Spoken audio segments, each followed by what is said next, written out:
یہ تھا کہ حضرت عثمان کا چونکہ میں رشتہ دار ہوں، بنو امیہ سے میرا تعلق ہے، حضرت عثمان بھی بنو امیہ کے تھے، تو حکومت پہ دباؤ ڈالا جائے کہ حضرت عثمان کے قاتلوں کو چوک پر لٹکایا جائے۔ یہ گڑبڑ یہاں سے شروع ہوئی ہے۔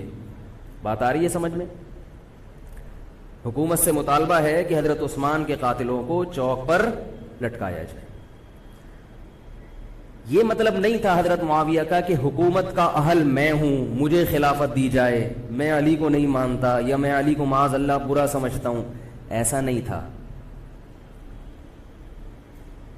آج کل بعض لوگ یہ کہتے ہیں کہ حضرت معاویہ کے حکم سے حضرت علی کو گالیاں دی جاتی تھیں، یہ غلط ہے۔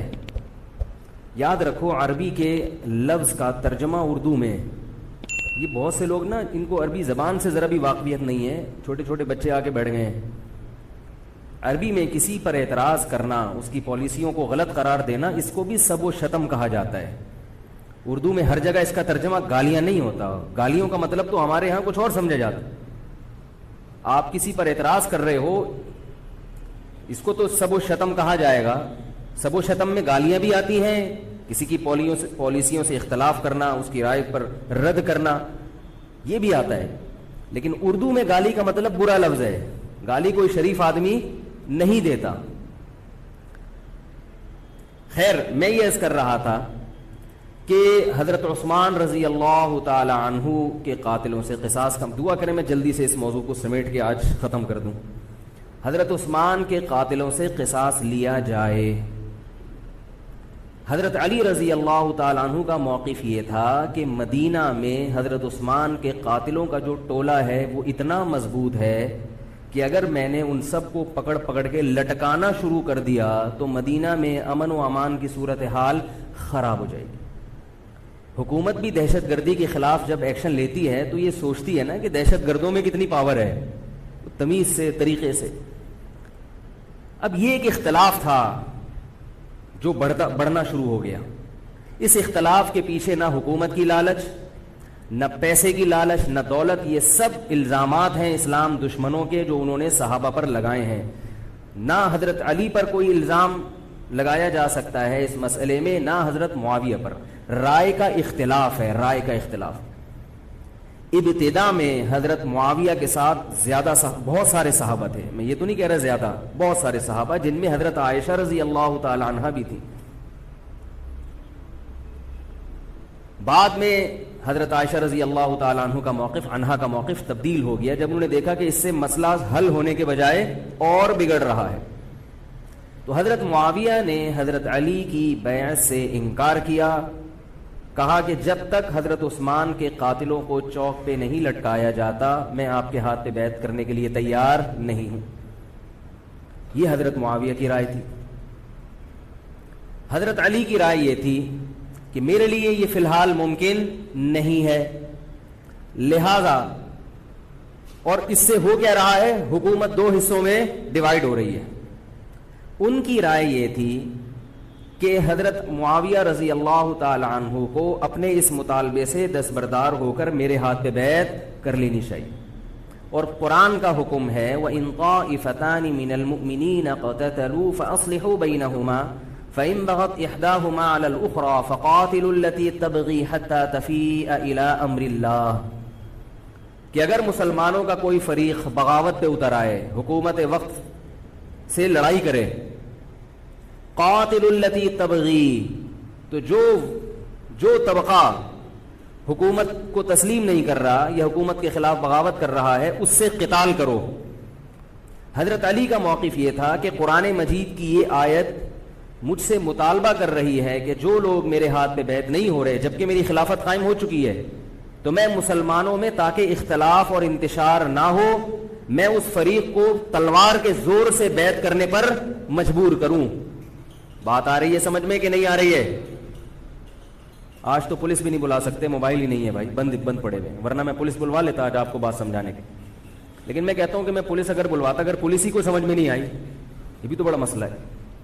خیر، تو حضرت علی کا موقف یہ تھا۔ حضرت معاویہ کا موقف یہ تھا کہ حکومت کے خلاف بغاوت غلط ہے نا، جس کو حکومت مان لیا ہو، جب تک میں نے خلیفہ مانا ہی نہیں ہے تو میرا یہ عمل بغاوت نہیں کہلائے گا۔ یہ اختلاف رائے ہے، اور یہ اختلاف صحابہ میں بھی ہوا ہے، تابعین میں بھی ہوا ہے، ائمہ مجتہدین میں بھی ہوا ہے، اور آج تک ہوتا آ رہا ہے۔ اس قسم کے اختلافات مکمل ختم نہیں ہو سکتے۔ یہ صحابہ میں بھی ہوا ہے، قرآن و حدیث کو سمجھنے کا اختلاف کہا جاتا ہے اس کو، اور اس اختلاف کے بارے میں نبی صلی اللہ علیہ وسلم کی صحیح حدیث ہے، اذا اجتہد المجتہد فإن اصاب فلہ اجران وإن اخطأ فلہ اجر واحد۔ جب کوئی مجتہد اجتہاد کرتا ہے، کیا مطلب قرآن و حدیث کو سمجھنے کی کوشش کرتا ہے، اگر وہ صحیح نتیجے پر پہنچ جائے تو اس کو 2 اجر ملتے ہیں، اگر غلط نتیجے پر پہنچے تو بھی 1 اجر ملتا ہے اس کو، اس لیے کہ اس کے بس میں جو تھا وہ اس نے کر لیا۔ اب پیغمبر تو موجود نہیں ہے جو آگے بتائیں گے کہ یہ صحیح کر رہا ہے، یہ غلط کر رہا ہے۔ میں نے اپنے ایک استاد سے ایک مرتبہ پوچھا کہ حضرت یہ علماء میں جب اختلاف ہوتا ہے کسی مسئلے میں تو عوام بڑی پریشان ہوتی ہے، کیا کریں ہم؟ انہوں نے فرمایا کہ عوام کو یہ بتاؤ کہ ہم پیغمبر نہیں ہیں اور ہم پیغمبر سے براہ راست مسئلہ پوچھ نہیں سکتے، ہمارے پاس جو قرآن و سنت ہے اور جو فقہائے کرام نے اس قرآن و سنت کی تشریح کی ہے، جو فقہ کی کتابیں ہیں ہم اس میں دیکھتے ہیں، اب اس میں 2 علماء کی رائے میں اگر اختلاف ہو جائے تو اس اختلاف کو ختم کرنے کا ہمارے پاس کوئی راستہ نہیں ہے۔ نبی ہوتے تو ہم پوچھ لیتے، جب راستہ نہیں ہے تو بھائی اللہ کے نبی نے فرما دیا کہ جو تمہارے بس میں ہے وہ کر لو، اگر درست بات تک پہنچ گئے ڈبل اجر، نہیں پہنچے تو بھی اجر۔ اس میں ہمیں بتا دیا کہ اسلام پر عمل کے لیے اتنا کافی ہے کہ جو تمہاری استطاعت میں ہے وہ کر لو۔ نہیں آئی بات سمجھ میں؟ اب یہ اختلاف چھوٹے مسائل میں بھی ہو سکتا ہے اور بڑے مسائل میں بھی ہو سکتا ہے۔ تیسری بھی ایک جماعت تھی، یہ 2 اختلاف تو پتہ چل گئے نا، حضرت علی کا موقف، حضرت معاویہ کا موقف۔ ایک تیسری جماعت تھی جو یہ کہتی تھی کہ نہ ہم حضرت علی کا ساتھ دیں گے نہ حضرت معاویہ کا، کیونکہ دونوں مسلمان ہیں، دونوں لڑ رہے ہیں، مسلمانوں کو ہم لڑتا ہوا نہیں دیکھ سکتے۔ ان کا موقف تھا حضرت علی رضی اللہ تعالیٰ عنہ ایک صحابی کے پاس گئے اور ان سے کہا کہ آپ میری جماعت میں شامل ہوں اور اہل شام کے خلاف میرے ساتھ مل کے لڑیں۔ وہ صحابی گئے کہ لکڑی کی تلوار اٹھا کے لائے، انہوں نے کہا کہ میں نے رسول اللہ صلی اللہ علیہ وسلم سے سنا ہے کہ فتنے کا دور ہوگا، مسلمان آپس میں لڑیں گے، تو تم اس وقت اپنی تلوار کو لکڑی کی بنا لینا۔ لکڑی کی تلوار کا مطلب جو کسی سے لڑنے کے کام نہ آئے، میں تو نہیں لڑ سکتا۔ اب حضرت علی نے یہ نہیں کہ اس پہ تلوار رکھ دیا کہ نہیں تو تو جائے گا، یا تو دائرہ اسلام سے خارج ہے، یا تو باغی ہے، ٹھیک ہے نہیں آ رہی سمجھ میں چھوڑ دو۔ آج جو فتنے کھڑے ہو رہے ہیں نا وہ اس پہ نہیں ہو رہے کہ صحیح کیا ہے غلط کیا ہے، فتنہ اس پر ہو رہا ہے کہ جو مجھے سمجھ میں آ رہا ہے وہ میں تھوپ کے اس کو مسلط کر دوں۔ مجھے اگر رفع الیدین سمجھ میں آ رہا ہے تو پوری دنیا رفع الیدین کیوں نہیں کر رہی، اور اگر مجھے ترک رفع الیدین سمجھ میں آ رہا ہے تو یہ چند لوگ رفع الیدین کیوں کر رہے ہیں۔ صحابہ کے دور میں رفع الیدین بھی ہوتا تھا اور ترک بھی ہوتا تھا، پھڈے نہیں ہوتے تھے۔ صحابہ کے دور میں زور سے آمین بھی تھی اور آہستہ آمین بھی تھی، جھگڑے نہیں تھے۔ صحابہ کے دور میں امام کے پیچھے فاتحہ پڑھنے والے بھی تھے اور امام کے پیچھے فاتحہ کو ناجائز اور حرام سمجھنے والے بھی تھے، مگر پھڈے بازی بولو بھائی نہیں تھی۔ تو حضرت علی رضی اللہ تعالیٰ عنہ نے ان صحابی کو مجبور نہیں کیا۔ حضرت علی کی فوج میں عمار ابن یاسر رضی اللہ تعالیٰ عنہ بھی تھے، زبیر ابن عوام، عبداللہ ابن زبیر رضی اللہ تعالیٰ عنہ، عبداللہ ابن زبیر ابن عوام۔ حدیث میں آتا ہے کہ جب جنگ صفین میں، جنگ جمل میں دونوں فوجیں آمنے سامنے کھڑی ہوئی ہیں، زبیر ابن عوام رضی اللہ تعالیٰ عنہ نے تقریر کی، اہل شام سے خطاب کر کے کہا کہ اے اہل شام، ہم جانتے ہیں کہ تمہارے ساتھ محمد صلی اللہ علیہ وسلم کی زوجہ ہیں حضرت عائشہ، جو ہمارے موقف سے متفق، یہ صحیح بخاری کی روایت ہے، جو ہمارے موقف سے متفق نہیں ہے لیکن ہے نبی کی بیوی، اور ساتھ کس کا دے رہی ہیں؟ تمہارا۔ اب اعتدال دیکھیں صحابہ کی رائے میں، فرمایا اللہ کی قسم ہم یہ جانتے ہیں کہ جیسے وہ دنیا میں نبی کی زوجہ تھی جنت میں بھی نبی کی زوجہ ہوں گی، اگرچہ وہ اس معاملے میں ہمارے خلاف ہیں مگر اس کی وجہ سے ہم ان کے جنتی ہونے کا انکار نہیں کر سکتے۔ کیا مطلب؟ ان کی سمجھ میں جو آ رہا ہے وہ اس کے حساب سے کر رہی ہیں، لیکن ہماری سمجھ میں ان کی بات نہیں آ رہی۔ کیوں؟ اس لیے فرمایا کہ ہم یہ دیکھ رہے ہیں کہ اللہ ہمیں نبی کی زوجہ عائشہ رضی اللہ تعالی عنہا کے ذریعے آزما رہا ہے کہ تم نبی کی زوجہ کو دیکھتے ہو یا قرآن کے حکم کو دیکھتے ہو. قرآن کہہ رہا ہے کہ خلیفہ کے خلاف بغاوت نہیں ہو سکتی, کائنم من کان, بغاوت کرنے والا کوئی بھی کیوں نہ ہو. تو نہ چاہتے ہوئے بھی ہم تمہارے خلاف آ کے کھڑے ہوئے ہیں. خدا کی قسم اس آزمائش میں ہمیں کس نے ڈالا ہے؟ اللہ نے ڈالا ہے. وہ لوگ جو حضرت عائشہ رضی اللہ تعالی عنہا پر تہمتیں لگاتے ہیں, جو حضرت معاویہ کو برا بھلا کہتے ہیں, وہ لوگ حضرت علی اور ان کے ساتھیوں سے سبق کیوں نہیں سیکھ لیتے؟ ایک مرتبہ میرے پاس ایک سوال آیا, سوال کرنے والے نے حضرت معاویہ کی شان میں گستاخی کا پورا ایک باب باندھا ہوا تھا. اس نے کہا کہ جس نے نبی کے داماد کے خلاف تلوار اٹھائی وہ اسلام میں معاذ اللہ کیسے ہو سکتا ہے, اور ایسے برے برے القاب کہ میں زبان پہ بھی نہیں لا سکتا. میری عادت ہے شارٹ کٹ جواب دینے کی, گل ویلے دی تے پھل موسم دا. اتنا ٹائم تھوڑی ہے کہ ہر آدمی کے سوال کو لے کے بیٹھ جائیں. میں نے کہا آپ کے جواب میں اتنا کافی ہے کہ یہ وہ الزامات ہیں کہ جس کے خلاف تلوار اٹھائی اس نے بھی یہ الزامات نہیں لگائے. مدعی سست اور گواہ چست. نہیں آ رہی میرا خیال ہے بات. جو حضرت علی کے ساتھ تھے انہوں نے تو یہ کچھ حضرت معاویہ کے خلاف نہیں کہا. انہوں نے تو وہ تو پھر بھی جنتی مان رہے ہیں, ایک دوسرے کی نماز جنازہ میں شریک ہو رہے ہیں, مال غنیمت کو تقسیم نہیں کر رہے, ایک دوسرے کی عورت پہ ہاتھ نہیں اٹھا رہے, احترام کر رہے ہیں, ایک دوسرے کے پیچھے جنگ ختم ہونے کے بعد نمازیں پڑھی جا رہی ہیں. اللہ تعالیٰ نے یہ مثال صحابہ کی قائم کی ہے دنیا کو دکھانے کے لیے کہ ان میں اتنا بڑا اختلاف ہو کہ تلواریں بھی چل جائیں تو وہ اختلاف بھی حدود سے تجاوز نہیں کرتا. اور ہمارے چھوٹے چھوٹے اختلافات میں کیا ایک دوسرے کے خلاف بہتان تراشیاں اور زبان درازیاں ہوتی ہیں. تو یہ اختلاف تھا حضرت علی اور حضرت معاویہ کا, جس میں تین فریق تھے. ایک حضرت علی تھے, ان کا موقف یہ تھا کہ میرے لیے تلوار اٹھانا واجب ہے. حضرت علی کے ساتھ جو لوگ تھے ان کا بھی یہ موقف تھا. حضرت معاویہ کا یہ موقف تھا کہ میں باغیوں کی فہرست میں آتا نہیں ہوں. کیوں نہیں آتا؟ اس لیے نہیں آتا کہ میں نے خلافت کو تسلیم نہیں کیا, اور ان کے ساتھ بھی صحابہ کرام کی ایک جماعت تھی. اور تیسرا موقف, بہت سارے صحابہ یہ تھے جو کہتے تھے ہم کسی کا ساتھ نہیں دیں گے, دونوں طرف مسلمان ہیں, ہماری تلوار سے کسی مسلمان کا خون ہو ہم یہ برداشت نہیں کر سکتے. ہماری رائے یہ ہے, اہل سنت والجماعت کی رائے یہ ہے کہ یہ ان تینوں فریقوں میں جو برحق تھے وہ حضرت علی تھے, کیونکہ حکومت تھی ان کے پاس. باقی جو دونوں فریق تھے صحابہ کرام کے, ان سے غلطی ہوئی ہے, مگر یہ غلطی اجتہادی ہے. یہ نفس پرستی والی غلطی, حکومت کی لالچ والی, دولت کی لالچ والی, یا ہٹ دھرمی والی, یا ضد والی غلطی بولو بھائی نہیں ہے. یہ وہ غلطی ہے جس کے بارے میں محمد صلی اللہ علیہ وسلم نے فرمایا کہ اگر مجتہد سے غلطی ہوتی ہے تو بھی اس کو اجر ملتا ہے, کیونکہ اللہ نے قرآن میں فرمایا فاتقوا اللہ ما استطعتم, اللہ سے اتنا ڈرو جتنی تم میں استطاعت ہے. تو ان کی جتنی سمجھ میں آیا انہوں نے اس حساب سے کیا. تو دو جنگیں ہوئی ہیں, جنگ جمل اور جنگ صفین. اب ایک اور بات ہے, تاریخی حقیقت ہے کہ دو جنگوں کے بعد حضرت علی رضی اللہ تعالی عنہ کو خوارج نے شہید کر دیا. یہ وہی خوارج جو حضرت عثمان کے قاتل تھے. انہوں نے شہید کس کو کیا؟ حضرت علی کو. حضرت علی کی شہادت کے بعد حضرت حسن رضی اللہ تعالی عنہ کی 6 مہینے تقریباً خلافت رہی. حضرت حسن رضی اللہ تعالی عنہ نے امت میں جوڑ پیدا کرنے کے لیے حضرت معاویہ رضی اللہ تعالی عنہ سے سلو کر لی اور خلافت سے دستبردار ہو کر حضرت معاویہ کے ہاتھ پر بیعت ہو گئے.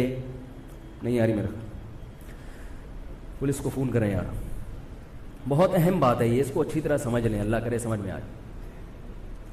تو جب یہ ہو گیا تو مسئلہ ختم ہو گیا نا. لوگوں نے حضرت حسن سے کہا, یہ میں بالکل مستند روایتیں پیش کر رہا ہوں, اس کے سب کے حوالے ہیں, اور بہت ایسا نہیں ہے کہ تاریخ کی کتابوں کے, یہ حدیث کی کتابوں کے سے پیش کر رہا ہوں. حدیث کا جو معیار ہے وہ تاریخی کتب سے بہت زیادہ ہوتا ہے. لوگوں نے حضرت حسن سے یہ کہا کہ یہ تو عار اور ذلت کی بات ہے کہ آپ کے والد نے جس کے خلاف 2 جنگیں لڑی ہوں تو آپ اپنے والد کی جس سے دشمنی رہی ہو بیٹا اس سے بیعت ہو رہا ہے. ہمارے ہاں اس کا تصور ہے؟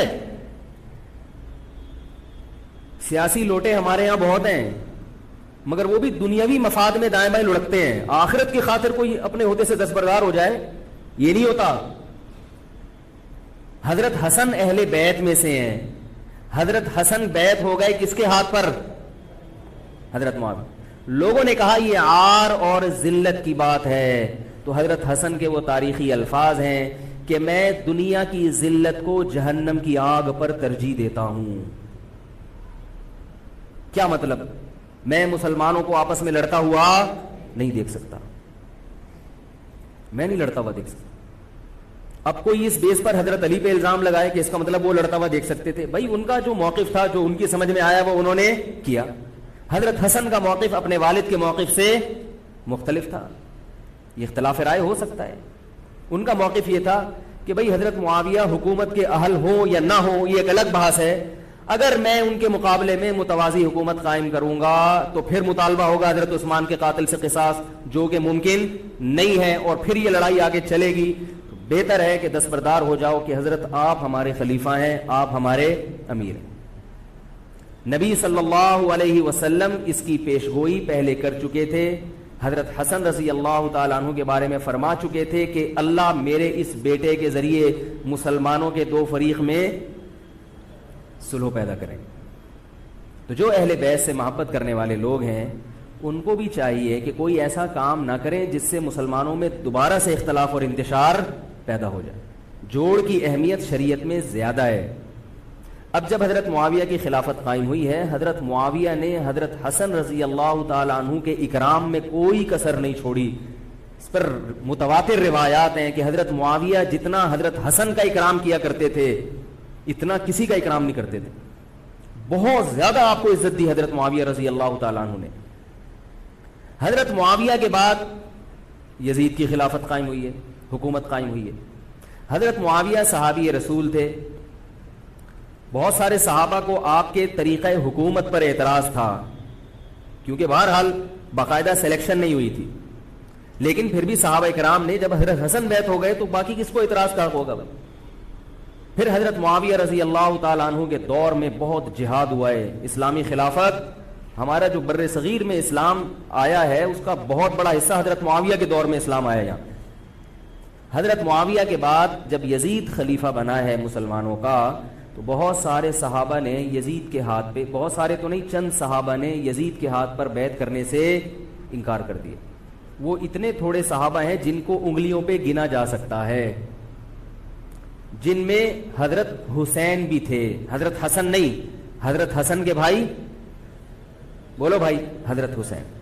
جمہور صحابہ کا موقف یہ تھا کہ یزید کا طریقہ خلافت اگرچہ غلط ہے, طریقہ حکومت اگرچہ غلط ہے, مگر رسول اللہ صلی اللہ علیہ وسلم کی صحیح احادیث موجود ہیں.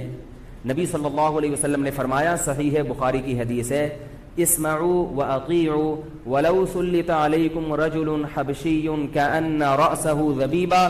آپ صلی اللہ علیہ وسلم نے فرمایا, سنو اور اطاعت کرو اگرچہ تم پر کوئی حبشی غلام مسلط کر دیا جائے جس کا سر کشمش کی طرح پچکا ہوا ہو. کیا مطلب؟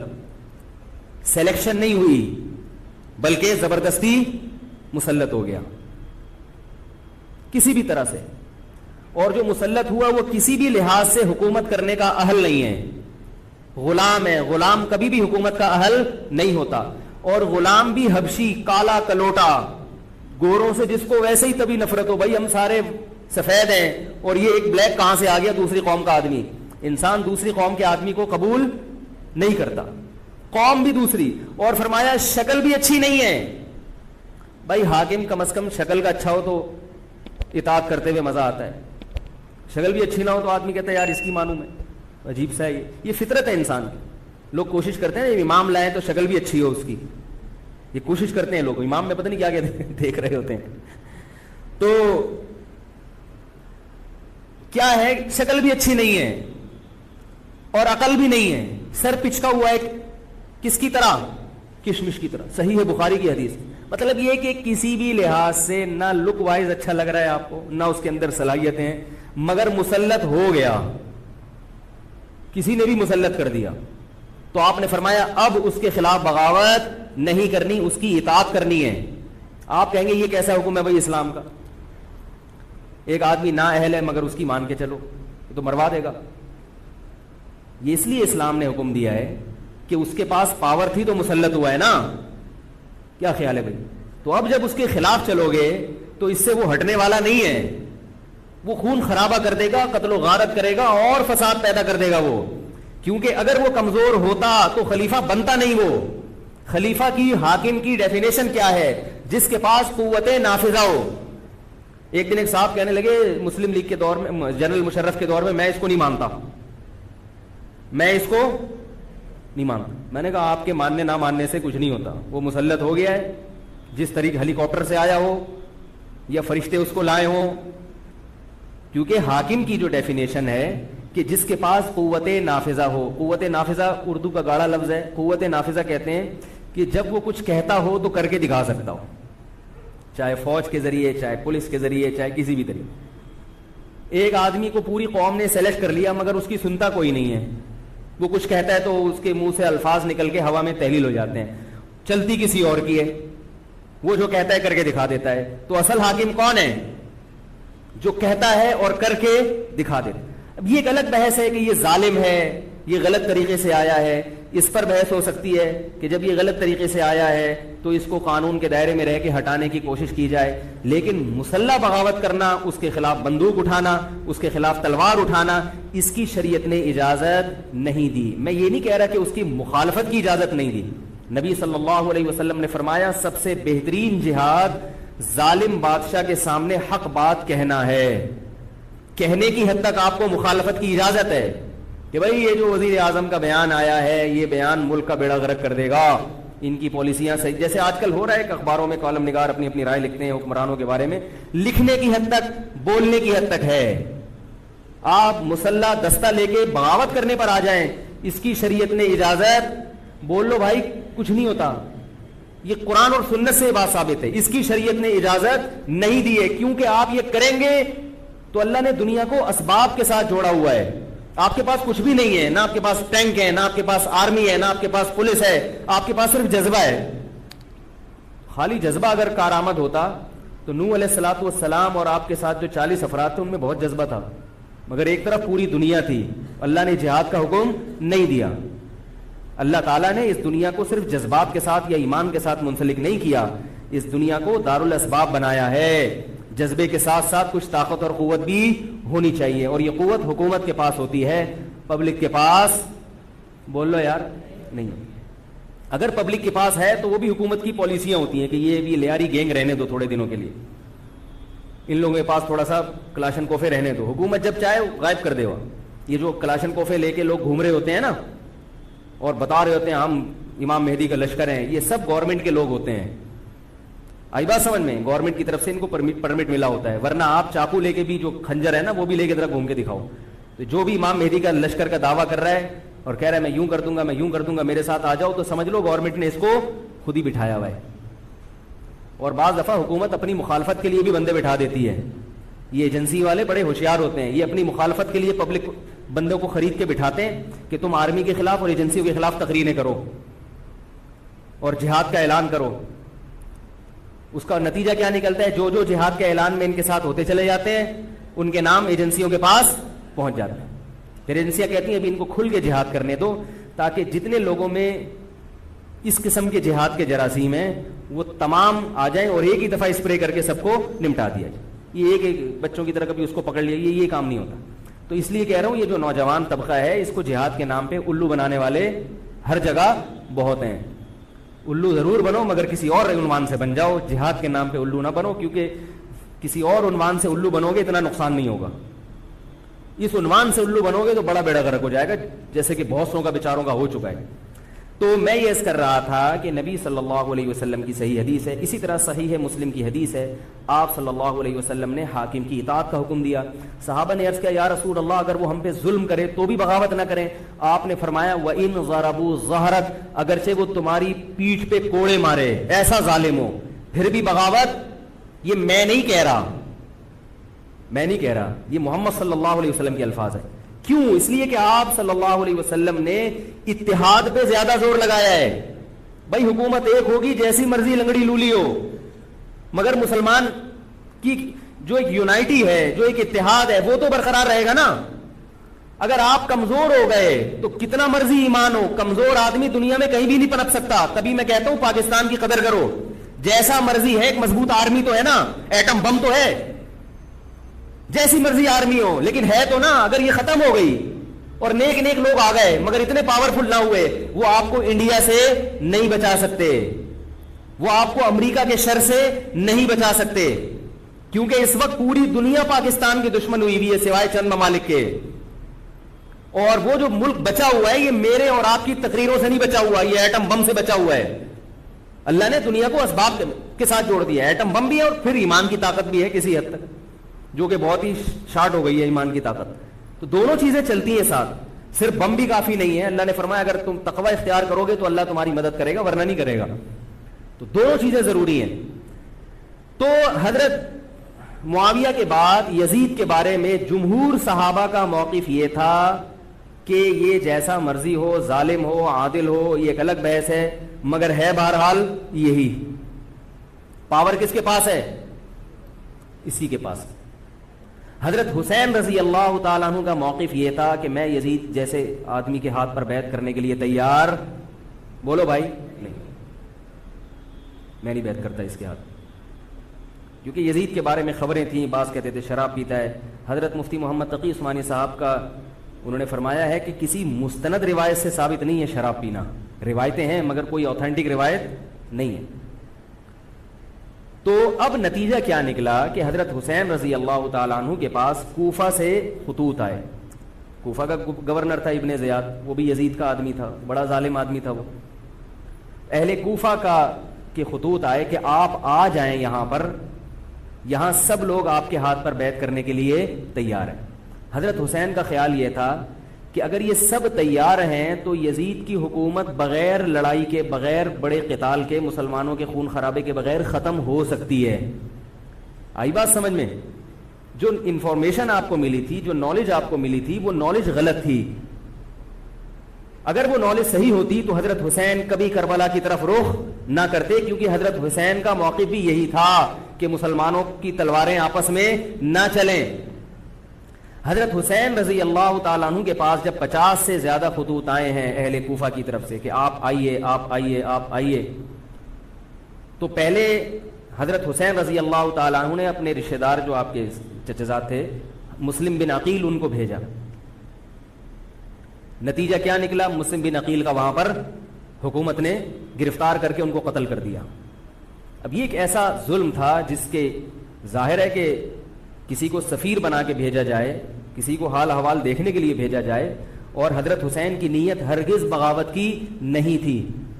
مگر کوفہ کے گورنر کو اور یزید کو یہ خیال تھا کہ خلافت کے اصل اہل یقیناً یہی ہیں, کہیں ایسا تو نہیں ہے کہ یہ امیر بننا چاہتے ہیں, یہ خلیفہ بننا چاہتے ہیں. ایک خوف اس کے دل میں بیٹھ گیا تھا, ایک لاشعور میں خوف ہوتا ہے نا انسان کے دل میں بیٹھ جاتا ہے کہ آپ 100 دفعہ بھی کہیں بھی میری یہ نیت نہیں ہے, مگر وہ ڈر رہا ہوتا ہے کہ یار یہ کچھ کر نہ لیں.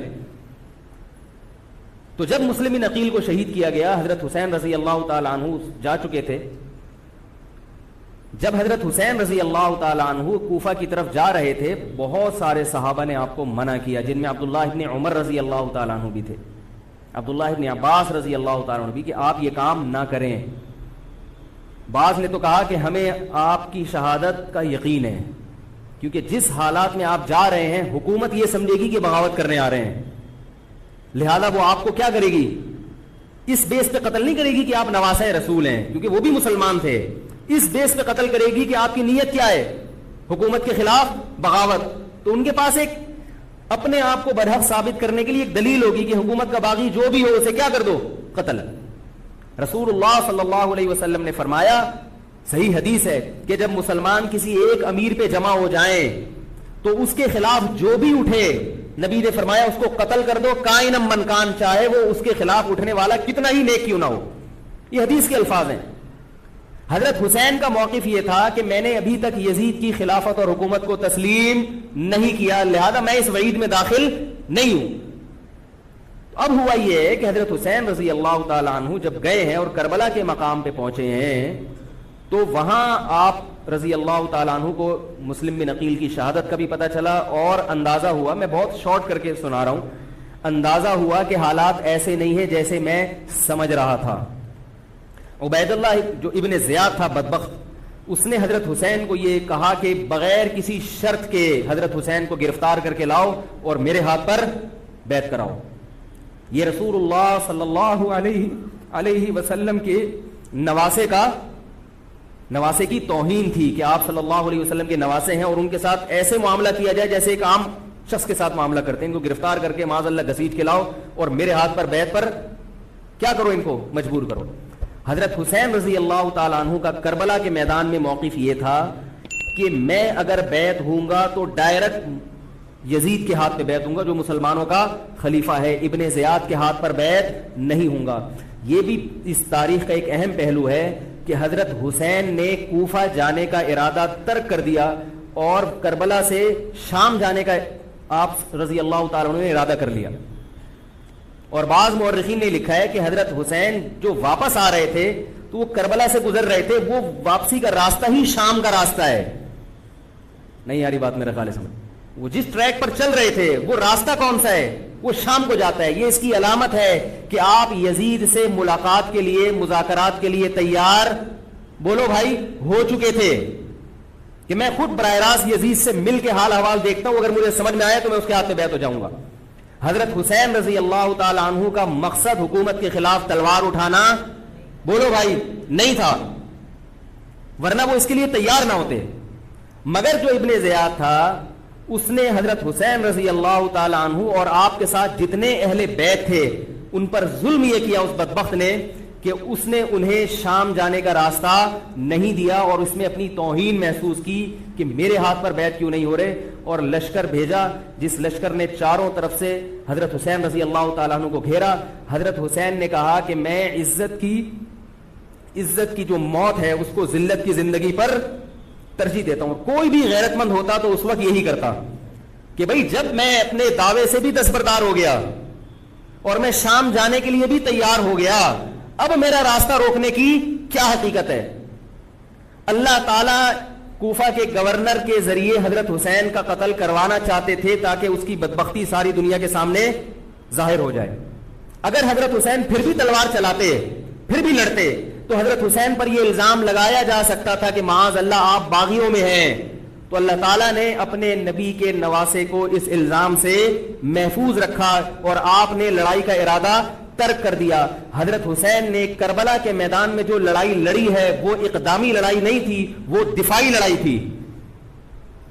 دیکھو جب حکومت آپ کو گھیر لے چاروں طرف سے, آپ کہیں ٹھیک ہے بھائی میں لڑائی سے دستبردار ہوتا ہوں, مجھے میرے گھر جانے دو. حضرت حسین کا ایک مطالبہ یہ بھی تھا کہ یا تو مجھے واپس جانے دو مدینہ, میں جہاں سے آیا ہوں وہیں جا رہا ہوں واپس, مکہ جانے دو یا مدینہ جانے دو. ان کا ایک مطالبہ تھا کہ نہیں, ان کو گرفتار کر کے لاؤ اور زبردستی ہمارے ہاتھ پر بیعت کراؤ. یہ ظلم تھا. نتیجہ کیا نکلا ہے کہ کربلا کے میدان میں آپ کو گھیر کر آپ کو بھی شہید کر دیا گیا, اور جتنے اہل بیت تھے مرد سوائے امام زین العابدین کے جو حضرت حسین رضی اللہ حضرت حسن کے بیٹے تھے, ان کے علاوہ جتنے بھی اہل بیت تھے ان سب کو قتل کر دیا گیا. اور یہ اسلامی تاریخ پر ایک بدنما داغ ہے یہ واقعہ کہ ایک اسلامی حکومت تھی اور اس کے اسلامی حکمران تھے, اور ان حکمرانوں کے ہاتھوں محمد صلی اللہ علیہ وسلم کے نواسے کا سر جو ہے وہ گردن اڑائی گئی ہے. مجھ سے خدا کی قسم یہ الفاظ ادا نہیں ہو رہے, میں اپنے جذبات پہ بہت زیادہ کنٹرول کر رہا ہوں. وہ منظر کیا ہوگا کہ جب نبی صلی اللہ علیہ وسلم کے نواسے, آپ صلی اللہ علیہ وسلم کے نواسے کی گردن اڑائی گئی ہوگی. تو یہ بہت ایک اسلامی تاریخ میں ایک بدترین واقعہ ہے. لیکن بات یہ ہے کہ جب یہ واقعہ ہو گیا اور قتل کر دیا گیا, باقی جتنے بھی جو زندہ بچے تھے اہل بیت وہ یزید کے پاس لے جائے گئے. روایات میں آتا ہے کہ یزید نے ان کا اکرام کیا اور ان کو عزت کے ساتھ تحفے تحائف دے کر واپس کیا. یہ جو کربلا کے واقعات میں جو ظلم کی داستانیں اضافی بیان کی جاتی ہیں, اس کا مستند تاریخی روایات سے کوئی ثبوت بولو بھائی نہیں ملتا. اب لوگوں نے اپنی دکانیں چمکا لی ہیں, پانی نہیں تھا, کئی دنوں سے کھانا نہیں ملا. صحیح روایات سے ثابت ہے کہ حضرت حسین رضی اللہ تعالیٰ عنہ کربلا کے میدان میں وضو کر کے نماز پڑھتے تھے, تو پانی تھا تو, اور بعض نے یہ کہا کہ اہل بیت کی عورتوں کی عزتیں اچھالی گئی ہیں. آپ اس طرح کی باتیں کر کے اہل بیت سے محبت کا اظہار کر رہے ہو یا ان کی توہین کر رہے ہو؟ بولو بھائی. اگر کوئی عزت دار پاک دامن عورت ہو, بالفرض اس کی عزت پہ ڈاکہ ڈلتا ہے بالفرض, تو آپ اس بات کو چھپاؤ گے نا, آپ جھوٹ بولو گے, بولو گے نہیں بھائی اس کی عزت پہ کوئی آنچ نہیں آئی ہے. کیونکہ جب عورت کی عزت کو آپ کوئی تار تار کر دے اور آپ ممبر پہ بیٹھ کے اس کو بتا دو, تو وہ عزت تار تار ہونے سے اتنی بے عزتی نہیں ہوگی جتنی اس بات کو بیان کرنے سے اس کی بے عزتی ہوگی. حقیقت یہ ہے کہ کسی مستند روایت سے ثابت نہیں ہے کہ اہل بیت کی عورتوں کی عزتوں کو اچھالا گیا. وہ نبی کے گھرانے کی عورتیں تھیں, ان کا ناخن بھی کوئی نامحرم مرد نہیں دیکھ پاتا تھا. دوپٹہ اتر گیا زینب کا اور زینب کی چادر چھن گئی, یہ سب غلط ہے, یہ سب من گھڑت باتیں ہیں. چونکہ وہ بہرحال مسلمان تھے جو حضرت حسین کے خلاف لڑ رہے تھے, ظالم تھے, اس میں کوئی شک نہیں ہے. اس سے بڑا ظلم اس کائنات میں ہوا نہیں ہوگا کہ ایک شخص جو اپنے آپ کو مسلمان کہتا ہے اور وہ نبی کے نواسے کو قتل کر دے اور اہل بیت کو قتل کر دے. اسلامی سیاست میں اتنی گندی تاریخ ہمیں کبھی بھی نہیں ملتی. حضرت عثمان کا بھی قتل ہوا, وہ بھی بہت بڑا ظلم تھا, مگر یہ ظلم اس ظلم کی نوعیت سے بڑھ کر تھا, کیونکہ حضرت عثمان کا قتل حکومت کے ہاتھوں نہیں ہوا ہے, باغیوں کے ہاتھوں ہوا ہے. یہاں حضرت حسین کا قتل کس کے ہاتھوں ہوا ہے؟ حکومت کے ہاتھوں ہوا ہے, جس پر لوگ بیعت کر چکے تھے. تو یہ اسلامی تاریخ میں ایک بہت بڑا بدنما داغ ہے, مگر اس کو بیان جس انداز سے کیا جاتا ہے اور جتنے قصے کہانیاں من گھڑت سنائے جاتے ہیں ان کا حقیقت سے تعلق نہیں ہے. ہماری نظر میں چاہے پانی بند کیا ہو یا نہیں کیا ہو, کھانا ملا ہو یا نہیں ملا ہو, ہماری نظر میں حضرت حسین رضی اللہ تعالی عنہ کا سر قلم کر دینا ہی کائنات کا بدترین ظلم ہے. یہی ایسا ظلم ہے کہ جس پر جتنا غم کیا جائے کم ہے. غم منایا نہیں, غم کیا جائے. منانا الگ چیز ہے, غمزدہ ہونا الگ چیز ہے. لیکن جو آگے اس میں تڑکا لگایا جاتا ہے اس کا حقائق سے تعلق, بولو بھائی, نہیں ہے.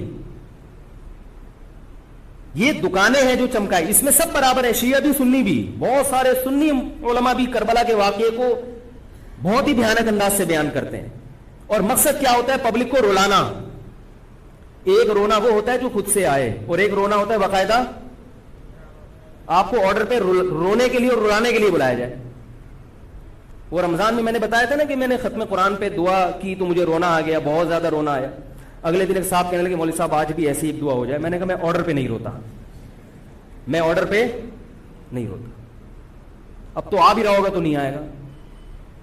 نہ انسان کسی کے مشورے سے ہنس سکتا ہے اور نہ انسان کسی کے مشورے سے رو. اگر آپ کسی کے مشورے پہ رو رہے ہیں اس کا مطلب ڈرامے بازی. آپ کو فلم کا ایکٹر ہونا چاہیے, آپ کو ڈرامے جوائن کرنے چاہیے, وہاں آپ اچھے چل سکتے ہیں. جیسے کہ ہمارے ایک مشہور اسکالر ہیں, ان کے بارے میں لوگ یہ کہتے ہیں ان کو فلموں میں ہونا چاہیے تھا, پتہ نہیں یہ جیو پہ کیوں آ رہے ہیں.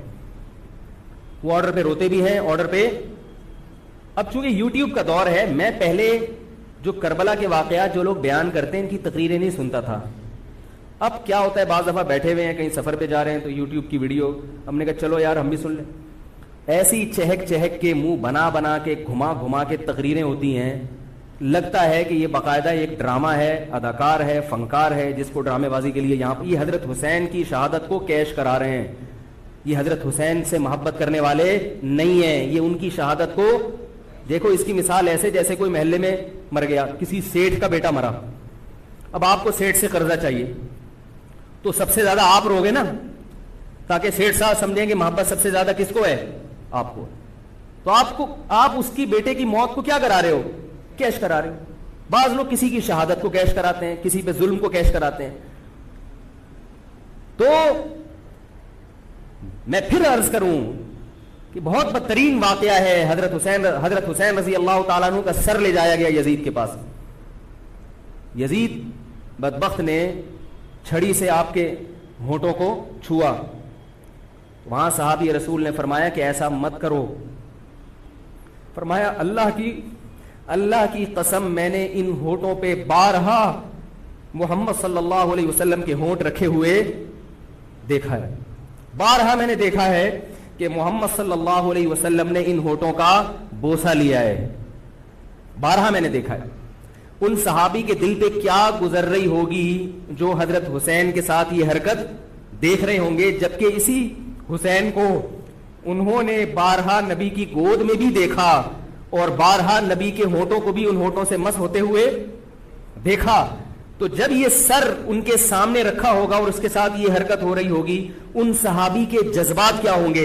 مگر اس کے باوجود جو بتانے کی بات ہے، جو میں بتانا چاہتا ہوں، انہوں نے یزید کے خلاف بغاوت نہیں کی کہ جس یزید نے حضرت حسین کا یہ حشر کر دیا ہو، اگر اس کے خلاف بغاوت ہوگی تو باقی مسلمانوں کا کیا حشر کرے گا. اس میں صبر کی تلقین بھی صحابہ نے بتائی ہے کہ حاکم کے مظالم کو برداشت کیا جائے، زبان سے اس کو ہائی لائٹ کیا جائے کہ غلط ہو رہا ہے، تلوار نہ اٹھائی جائے. بات نہیں آ رہی میرے خیال ہے سمجھ میں، کیونکہ آج ایک واقعہ ہوا ہے، ورنہ کربلا جیسے درجن اور واقعات ہو جائیں گے. تو صحابہ کرام کی سیرت میں ہمیں ہر طرح کے اسباق ملتے ہیں. تو میں یہ عرض کر رہا تھا کہ یہ ہے وہ کربلا کا واقعہ جس کا میں نے آپ کو خلاصہ بیان کیا.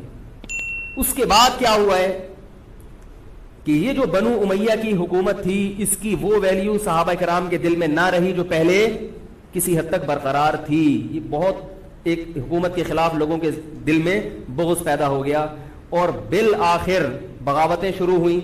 لیکن جمہور صحابہ کا موقف پھر بھی یہی تھا کہ حکومت کے خلاف بغاوت جائز، بولو بھائی، نہیں. اور اسی طرح کے ظالم لوگ آتے رہے اور انہی کی اولادوں میں بنو امیہ میں اللہ نے پھر عمر ابن عبدالعزیز کو پیدا کیا. عمر ابن عبدالعزیز بھی انہی ظالم لوگوں کی اولاد تھے، مگر اسلام چونکہ قیامت تک رہنے کے لیے آیا ہے تو اللہ کو اپنا دین محبوب ہے، اللہ غیب سے انتظام کرتے ہیں. عمر ابن عبدالعزیز جیسے ہی حکومت میں آئے ہیں، خلیفہ بنے ہیں، آپ رضی اللہ تعالی عنہ نے وہ بنو امیہ کی جو جاہلانہ چیزیں تھیں ان سب کو ختم کر دیا. حکومتی ملکیت کو جو ذاتی خزانہ لوگ سمجھنا شروع کر دیا تھا اس کو ختم کیا. عمر بن عبدالعزیز کی ایک تاریخ ہے، ان کو 5واں خلیفہ راشد کہا جاتا ہے. علم حدیث کو مرتب کیا گیا، فقہ کو مرتب کیا گیا، حدیث کا علم ضائع ہو رہا تھا. آپ نے حکم دیا کہ اکتب ما کان من حدیث رسول اللہ صلی اللہ علیہ وسلم فإنی اخاف ضیاع العلم والعلماء. فرمایا مجھے علم اور علماء کے ضائع ہونے کا خطرہ ہے، محمد صلی اللہ علیہ وسلم کی حدیثوں کو ریٹن فارم میں لایا جائے. تو باقاعدہ پھر حدیث کو باقاعدہ جمع کیا گیا کتابوں کی شکل میں، اور آج ہمارے پاس وہ حدیث محفوظ ہیں. فقہاء کرام کا دور آیا تو اللہ تعالیٰ نے حضرت عمر بن عبدالعزیز کے دور میں امت کو الحمدللہ دوبارہ جمع کر دیا. عمر بن عبدالعزیز کے بعد پھر بغاوتیں ہوئیں، بالآخر بنو امیہ کی حکومت کا خاتمہ ہوا. بنو عباس کی حکومت آئی، مگر بنو عباس کی حکومت آنے سے بنو امیہ کی حکومت مکمل ختم نہیں ہوئی. وہی ہوا کہ آپ نے اچھی نیت سے بغاوت کی، مگر اس کا نقصان زیادہ. وہ کیا ہوا؟ بنو امیہ بھاگ گئے، اندلس میں حکومت قائم کر لی، اور ادھر بنو عباس کی. تو یہ تاریخ میں پہلا واقعہ تھا کہ اسلامی خلافت 2 حصوں میں ڈیوائیڈ ہو گئی. اس کے بعد آج تک ایک جگہ مسلمان جمع نہیں ہو سکے. کیوں؟ مسلمانوں نے اس حدیث کی مخالفت کی کہ امیر کے خلاف بغاوت، بولو بھائی، نہیں کرو. اب میں آپ سے ایک بات کہتا ہوں کہ بالآخر ڈیوائیڈ ہوتے ہوتے ہوتے ہوتے آج پتہ نہیں کتنے سارے اسلامی ملک بن گئے. پاکستان میں الگ ہے، سعودی عرب کی پالیسیاں الگ ہیں، دبئی الگ چل رہا ہے، قطر اور سعودیہ کا پھڈا ختم نہیں ہو رہا. 1920 تک تو پھر بھی خلافت عثمانیہ تھی، اگرچہ پوری دنیا پہ نہیں تھی. ہندوستان میں الگ حکومت تھی، خلافت عثمانیہ الگ تھی، اندلس میں الگ حکومت تھی، مگر پھر بھی مسلمانوں کی 3-4 بڑی بڑی حکومتیں تھیں جو ایک اور کسی حد تک ان میں اتحاد تھا. 1920 میں وہ بھی ختم، اور اتنے سارے ممالک وجود میں آ گئے، سب کی الگ الگ پالیسیاں ہیں. اب جو آدمی خلافت کے نام پہ جہاد کی بات کرتا ہے وہ لوگوں کو ایک امیر پہ جمع نہیں کرے گا. جتنے ملک بن چکے ہیں نا، ان کو مزید توڑ کے، اگر یہ 20 ہیں تو 40 بنا دے گا. ان کو بہت مشکل ہے سمجھانا بھائی. اب اگر کوئی کہتا ہے نا ظالم حاکم کے خلاف تحریک چلاؤ، آؤ ہمارے ساتھ مسلح بغاوت میں شامل ہو، ہم حکومت کے خلاف تلوار اٹھائیں گے، تو نتیجہ کیا نکلے گا؟ یہ سارے مل کے ایک امیر نہیں بن جائیں گے. یہ اگر 20 ہے نا تو کتنے ہو جائیں گے؟ بولو بھائی، 40. جیسے جو جماعت المسلمین بنی نا کہ 4 فقہ ہیں، حنفی، شافعی، مالکی، حنبلی، ہم نہیں مانتے، تو سب کو ختم کرو، ایک بناؤ. تو اس ایک بننے سے یہ ختم نہیں ہوئے، بلکہ 4 کے بعد کتنے ہو گئے؟ 5 ہو گئے. نہیں آ رہی بات؟ میرا خیال آ رہی ہے الحمدللہ. اور بھی جو بھی اس کی باتیں کر رہے ہیں نا، امت کو اتحاد کے لیے آ جاؤ، میرے پاس آ جاؤ، تو وہ چھٹا بنا رہا ہے, 7واں بنا رہا ہے, پھر 8واں بنا رہا ہے, ایسے بنتے چلے جا رہے ہیں. او بھائی جو ہے وہاں بریک لگا دو, اللہ کا واسطہ روک دو ان کو, کوئی بات نہیں, چاہ رہے ہیں جو جس کو فالو کرے ٹھیک ہے, کچھ نہیں ہوتا اس سے, ہمیشہ سے چلے آ رہے ہیں. تو اب اگر ایک خلیفہ نہیں ہے, ہونا تو چاہیے ایک ہی خلیفہ, نہیں ہے تو جو ہے اسی پہ گزارا کرو, ورنہ اس سے بھی جاؤ گے, اس سے بھی جاؤ گے. تمہاری کوئی مضبوط طاقت اور قوت ہوگی نہیں, کافر جب چاہے گا تمہیں ٹیشو پیپر کی طرح استعمال کر کے پھینک دے گا.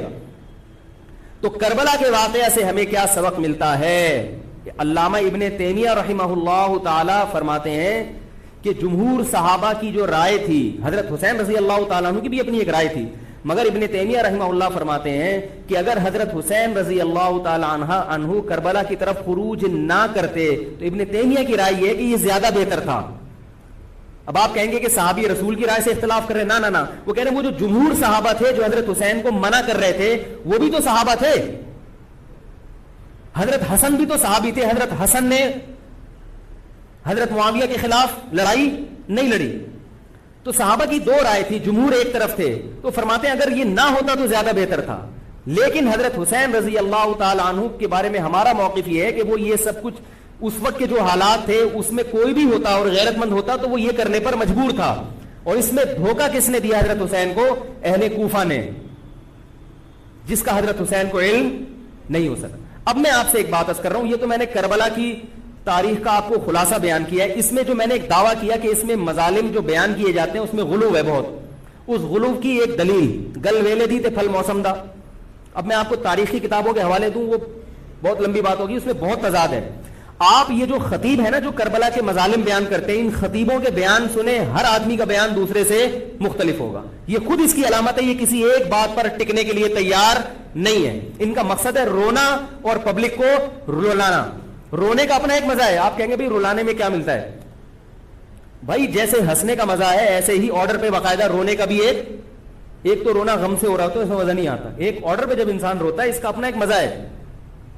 تو اللہ کے بندو, حضرت حسین کی شہادت کو کیش مت کراؤ. صحابہ کرام پہ جو مظالم ہوئے ہیں ان کو آپ اپنی ذات کو چمکانے کا اور اپنی دکانداری کا ذریعہ نہ بنائیں, چاہے کوئی سنی ہو یا شیعہ ہو. بعض سنی لوگ بھی بے وقت تڑکا لگاتے ہیں اس میں, تو ایسا نہیں ہے. اس بارے میں نے جو اسٹڈی کی ہے, مطالعہ کیا ہے, سب سے زیادہ مضبوط تحریر, سب سے زیادہ مضبوط موقف حضرت مفتی محمد تقی عثمانی صاحب دامت برکاتہم کا ہے. حضرت مفتی محمد تقی عثمانی صاحب دامت برکاتہم کی شخصیت ایسی ہے, دیکھو جو مولوی ہوتا ہے نا وہ مولویوں کو سمجھتا ہے, پبلک نہیں سمجھتی. ڈاکٹر کو پتا ہے نا کہ کون سا ڈاکٹر اچھا ہے کون سا گڑبڑ ہے. عام آدمی تو اس کو اچھا سمجھیں گے جو لوگوں کو الو بنا رہا ہے. پبلک کو نہیں پتا ہوتا کہ کس میں کتنا دم ہے.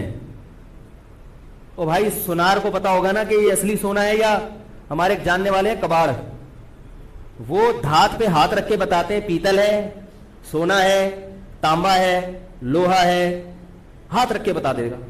حالانکہ اس نے کسی یونیورسٹی سے کوئی کورس نہیں کیا, نہ کوئی سائنسدان ہے. وہ کام کیا ہے کباڑ کا, ساری زندگی یہی کام کیا ہے. تو جو مولوی لوگ ہوتے ہیں ان کی ساری زندگی اسی میں گزری ہوتی ہے, پڑھنے پڑھانے میں, بشرطے کہ ہوں بھی مولوی. روحانی علاج والے مولوی نہیں ہوتے, نام کے مولوی ہوتے ہیں. ان کو پڑھنے کے علاوہ دنیا کے سارے کام آتے ہیں. کتابوں سے ان کو نفرت ہوتی ہے, بس جھاڑ پھونک جن چڑیل وہ اسی سے دکانداری چمچاتے ہیں. ہر داڑھی والا ہر پگڑی والا مولوی نہیں ہوتا. تو جو مولوی ہوتا ہے اس کو پتا ہوتا ہے کہ کون سا مولوی کتنے پانی میں ہے. تو میں تو نہیں دعویٰ کرتا کہ میں عالم ہوں, لیکن آپ لوگ تو مجھے مولوی سمجھ کے آئے ہیں نا, عالم سمجھ کے آئے ہیں. تو آپ کے نظریے کے مطابق میں کہتا ہوں کہ اگر آپ مجھے عالم سمجھتے ہیں تو میں آپ کو بتاؤں کہ پاکستان میں حضرت مفتی محمد تقی عثمانی صاحب جیسا مضبوط علم والا, اور علم بھی بہت سے لوگوں کے پاس ہوتا ہے مگر اعتدال نہیں ہوتا طبیعت میں, وہ باہر کے ماحول سے متاثر ہو جاتے ہیں. حضرت مفتی محمد تقی عثمانی صاحب دامت برکاتہم العالیہ وہ علم میں مضبوط بھی ہیں, اور ان کی جو زبان سے نکلے ہوئے الفاظ یا ان کے قلم سے لکھی ہوئی تحریر بہت ہی نپی تلی ہوتی ہے. ایک حرف بھی اس میں غیر ضروری نہیں ہوتا, اور ایک حرف بھی ایسا نہیں ہوتا جو ضروری ہو اور نہ آیا ہو اس میں. بہت کسی فرقے کی مخالفت بھی کرتے ہیں, بڑی تمیز سے کرتے ہیں. وہ ہم لوگوں کی کیا عادت ہوتی ہے, اب کسی کے خلاف چلو تو کوشش کرو دائرہ اسلام سے کسی طرح باہر نکل جائے. کوشش یہی ہوتی ہے, وہ نکل نہیں رہا ہوتا تو مجبوراً پھر اس کو مسلمان ماننا پڑتا ہے. کیا خیال ہے؟ کوشش یہ ہوتی ہے کہ اسلام کا جو دائرہ ہے وہ اس میں رہوں اور 2-4 میرے مرید رہیں, لیکن چونکہ پبلک اس کو مانتی نہیں تو مجبوراً ان کو بھی دائرہ اسلام میں داخل کرنا پڑا. تو حضرت مفتی محمد تقی عثمانی صاحب کی جو تحریریں ہیں وہ بڑی جاندار ہوتی ہیں, ان کو پڑھا کرو اللہ کے بندو. عالم کا یوٹیوب سے نہیں پتہ چلتا کون مفتی ہے کون کیا ہے. حضرت مفتی تقی عثمانی صاحب کی پاکستان میں اتنی عزت نہیں ہے جتنا غیروں نے ان کو عزت دی ہے. سعودی عرب میں جاؤ, امام حرم ان سے مسائل پوچھتے ہیں. ایک صاحب نے مجھے بتایا کہ میں نے امام حرم کو 25 منٹ تک ان سے فون پہ بات کرتے ہوئے دیکھا اور ان سے مسائل پوچھتے ہوئے. عرب علماء ان کی قدر کر رہے ہیں, ملیشیا میں ان کی قدر ہے, پاکستان میں لوگوں کو ان کا پتہ ہی نہیں. میں یہ نہیں کہہ رہا کہ وہ ان سے کوئی خطا ہو ہی نہیں سکتی. تکافل کے معاملے میں حضرت مفتی محمد تقی عثمانی صاحب کی جو رائے ہے, تو میں تو بہت ہی چھوٹا آدمی ہوں, میں یہ نہیں کہہ سکتا, لیکن جن علماء کی رائے ان کے خلاف ہے میرا موقف بھی وہی ہے. میں تکافل کے معاملے میں حضرت مفتی تقی عثمانی صاحب کی رائے کو ہم لوگ صحیح نہیں سمجھتے, لیکن بہرحال اجتہادی اختلاف ہے, یہ نہیں کہ وہ غلط ہیں. تو ہماری رائے ہے کہ اس معاملے میں حضرت سے اجتہادی غلطی ہوئی ہے, میری نہیں, میں تو بہت چھوٹا آدمی ہوں ان کے مقابلے میں, لیکن ہمارے بڑوں کی رائے ہے. اور اس کی جو میں نے ٹوٹی پھوٹا جو اس میں تحقیق کی ہے, مجھے بھی تکافل کے ناجائز ہونے پر اطمینان ہے. بہت اس میں بحث کی ہے, دارالعلوم کے علماء سے بھی ملا ہوں. حضرت مفتی محمد تقی عثمانی صاحب دامت برکاتہم کے ساتھ جو مجلس ہوئی جامعۃ الرشید کے علماء کی 3 گھنٹے, اس مجلس میں بھی میں موجود تھا, تو میں نے دونوں طرف کے دلائل بہت اچھی طرح سے سنے ہیں, تو مجھے اس کے ناجائز ہونے پر اطمینان ہے. لیکن مسئلہ اختلافی ہے, تو جب بڑے حضرات میں جو بڑے علماء ہیں ان میں جب اختلاف ہوتا ہے تو پھر عوام کو چاہیے کہ جس کی رائے پہ ذل زیادہ مائل ہو رہا ہے اس کی رائے کو فالو کر لے, کسی دوسرے پر اعتراض نہ کرے. بات آ رہی ہے سمجھ میں؟ انشورنس کا متبادل ہے نا تکافل, پاقطر تکافل, یا یہ سب میری رائے میں یہ سب ناجائز ہے. اس پر میں کبھی بیان کروں گا کیوں ناجائز ہے. تو بیان تو نہیں کرنا چاہیے, ان اختلافی مسائل کو ممبر پہ نہیں لانا چاہیے, لیکن یہ کہ اب ہر عالم تک اپنی بات پہنچانا بڑا مشکل ہے. تو میں چاہتا ہوں ایک بیان ایسا ہو تاکہ علماء تک بات پہنچ جائے, پھر علماء جب دونوں طرف کے دلائل رکھ کے فیصلہ کر لیں گے جس عالم کی جو رائے بنے, تاکہ دوسرا پہلو سامنے آ جائے. ابھی تو صرف جواز کا پہلو لوگوں کے سامنے آ رہا ہے, عدم جواز والا نہیں آ رہا, تاکہ دونوں پہلو آئیں, پھر علماء کی جو رائے بنے گی, جو جس کی رائے کو فالو کرتا ہے, ٹھیک ہے بھائی. تو میں یہ کر رہا تھا, حضرت مفتی محمد تقی عثمانی صاحب بہت بڑے عالم ہیں, ان کی قدر کر لیں. ان کی تحریریں بڑی معتدل ہوتی ہیں اور ان کی رائے بہت ہی معتدل ہوتی ہے اور بہت مدلل ہوتی ہے. تو کربلا کے بارے میں, یزید کے بارے میں جو حضرت مفتی محمد تقی عثمانی صاحب کی رائے ہے وہ وہی ہے جو میں نے آپ کے سامنے بیان کی ہے. بات آ رہی ہے نہیں آ رہی میرا خیال ہے. تو میں یہ نہیں کہہ رہا کہ میں نے ان کی تقلید میں یہ سب بیان کیا ہے, بلکہ جو مطالعہ کیا تو اس کے بعد ان کی رائے بہت زیادہ جاندار لگی ہے.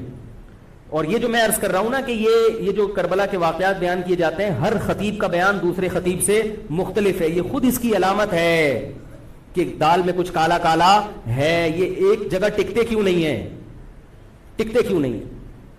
تو اب میں ایک بات عرض کروں, اسی طرح یزید کے بارے میں لوگ سوال پوچھتے ہیں یزید کیا, تو یزید کے بارے میں بھی دونوں طرف ہماری رائے کے حساب سے غلو ہے.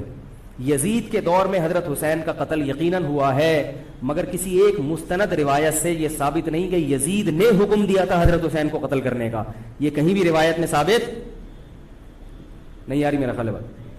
کوفہ کے گورنر کے حکم سے قتل ضرور ہوا ہے, لیکن کیا یزید نے اس کا آرڈر دیا تھا, اس کا کسی مستند روایت میں ثبوت بولو بھائی نہیں ملتا. لیکن اس بنیاد پہ یزید کو رحمت اللہ علیہ کہنا یہ بھی غلط ہے. ٹھیک ہے, یزید کے بارے میں کسی مستند روایت سے نہیں ملتا کہ اس نے قتل کا حکم دیا تھا یا قتل کروایا تھا, لیکن قتل ہونے کے بعد یزید نے اس گورنر کے خلاف ایکشن نہیں لیا. حضرت عثمان کے قاتلوں کے بارے میں تو یہ تھا کہ ان کو لٹکایا جائے, حضرت حسین کے قاتلوں کو کیوں نہیں لٹکایا. نہیں یاری بات سمجھ. تو یہ جرم بھی ہے کہ حکومت, ممکن ہے یزید کہہ سکتا ہو کہ میرے بس میں نہیں ہے, کہہ سکتا ہو کہ میرے بس میں نہیں ہے. تو بھائی آپ کے بس میں اگر نہیں ہے تو حضرت علی کے بس میں بھی نہیں تھا حضرت عثمان کے قاتلوں سے قصاص لینا. تو اس لیے یزید کو بالکل معصوم قرار دینا یہ بھی غلط ہے. وہ مجرم تھا, لیکن اس کو اتنا لعنتی قرار دے دینا کہ گویا حضرت حسین کو اس نے قتل کرایا تھا, اس کا بھی کسی تاریخی مستند روایت سے ثبوت نہیں ملتا. لہذا صحیح بات یہ ہے کہ نہ لعنت اللہ علیہ کا ہو نہ رحمت اللہ علیہ کا ہو, خام خواہ میں فضول چیزوں میں پڑھنے کی بولو بھائی ضرورت کیا ہے.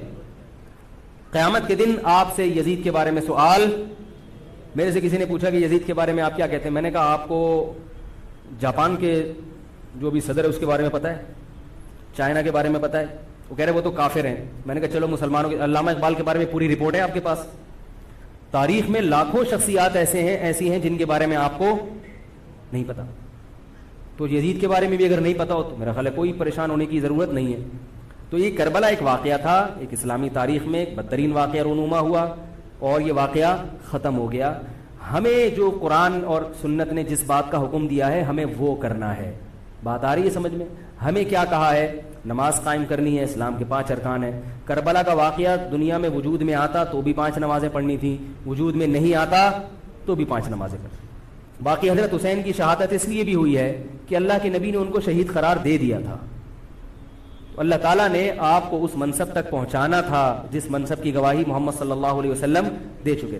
بعض دفعہ کوئی مقصد نہیں ہوتا, ایک مقصد ہوتا ہے کسی کو اونچے درجے تک پہنچانا. غزوہ احد میں 70 صحابہ شہید ہوئے, اللہ نے اس کی حکمت یہ بھی بیان کی وَيَتَّخِذَ مِنْكُمْ شُهَدَاءَ, اللہ تم میں سے بہت سو کو شہادت کے درجے پر فائز کرنا چاہتا. تو حکومت تھی, حضرت حسین رضی اللہ تعالیٰ عنہ کو اللہ تعالیٰ نے شہادت کے مرتبے پر پہنچایا اور ظالم حکمرانوں کے مرتبے کو گھٹانا تھا. تو یہ کام ہو چکا. اب ہمیں کیا کرنا ہے؟ ہمیں جو قرآن اور سنت ہے اس کو فالو کرنا ہے.